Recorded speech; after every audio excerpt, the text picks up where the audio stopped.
ditransaksikan sebagai alat tukar selain alat bayar rupiah. Itu semua resmi disahkan. E-Gold adalah transaksi berbasis fisik emas dan digital dengan menyediakan 10.000 ATM Gold dalam 3 tahun di seluruh Indonesia. Dengan adanya ATM Gold, semua orang kalau memerlukan fisik emasnya bisa dalam 24 jam melakukannya. Kemudian, transaksi antar negara dengan Indonesia akan menggunakan emas sebagai alat tukarnya 3 tahun kemudian setelah kebijakan nasional itu dijalankan.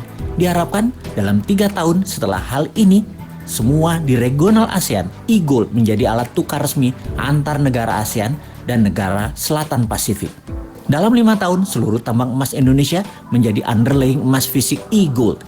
Semua ini sesuai dengan pasal 33 Undang-Undang 45 bahwa kekayaan alam milik rakyat 100% dan menjadi base transaksi 24 negara, negara ASEAN dan negara Selatan Pasifik, dari ujung Burma sampai Guam.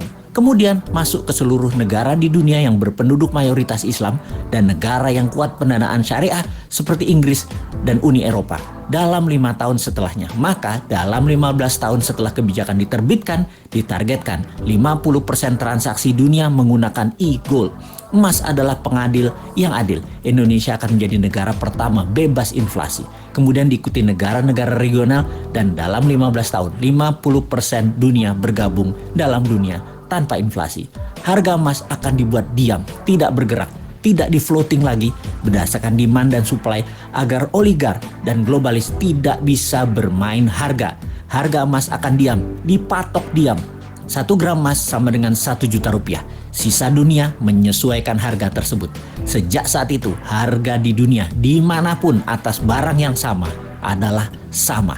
Sungguh, kita memerlukan konsep bernegara yang sontoloyo untuk membuat Indonesia menjadi negara superpower. Kita tidak butuh populis, tidak butuh diliput kegiatan kecil-kecil. Kita butuh gerakan besar yang berani. Seberani pejuang kemerdekaan tahun 45 ketika mereka ditangkap dan dieksekusi sekutu, juga dieksekusi Belanda.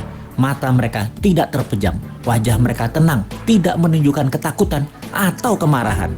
Wajah mereka seperti diliputi cahaya. Itu kesaksian banyak para tentara asing yang bertempur melawan kesatria bambu kuning tersebut. Semua itu membuat mereka ragu perjuangan mereka, para tentara sekutu dan Belanda itu. Karena di bawah sadar mereka tahu, kesatria bambu kuning ini dibela alam, diberkahi Allah, Tuhan semesta alam. Karena itu mereka segera sadar dan mundur. Segitu besar pengaruhnya bahwa keyakinan membawa kebenaran hakiki oleh pejuang kita di tahun 45 bisa memerdekakan bangsa yang besar milik dunia ini. Saat ini pun Nusantara memiliki pejuang-pejuang itu. Nusantara sudah masanya bergerak. Wahai para pemuda, Anda bersiap berjuang dengan berani. Berjiwa tenang karena tahu ini semua perjuangan untuk Indonesia menjadi pengadil dunia teradil untuk membuat dunia ke depan damai selama 1000 tahun. Wahai pemuda New Mind, inilah masa kalian menjadi pembeda, menjadi pejuang kesejahteraan dunia untuk jadi penengah kisruhnya dunia. Rebutlah kekuasaan globalis yang merugikan dan jinakan negara dunia yang saling bunuh untuk kekuasaan dan pertumpahan darah untuk sebuah kepuasan jabatan.